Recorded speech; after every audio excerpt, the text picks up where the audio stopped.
লক্ষ্মীপুরে রামগতি ও কমলনগরে একাধিক greenfield bulldozer দিয়ে ধ্বংস করে দিচ্ছে পরিবেশ অধিদপ্তর থেকে। এতে করে বলা হচ্ছে রামগতি ও কমলনগরে আরও যত ইটভাটা আছে সবগুলো ভেঙে ফেলবে। চলছে বিভিন্ন সময় আমরা রেকি কার্যক্রম পরিচালনা করেছি। ওখানকার ইটভাটাগুলোকেও মনিটরিং এ রাখা হচ্ছে, যাদের অবৈধ কাগজপত্র নাই, অবৈধ ভাটা, এগুলো কোনোটাই চালাতে দেওয়া হবে না। অবৈধ ইটভাটা চলবে না।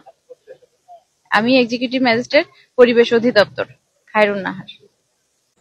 এই অভিযান চলমান থাকলে লক্ষ্মীপুরে রামগতি ও কমলনগরে কয়েক হাজার শ্রমিক বেকারত্ব বাড়বে।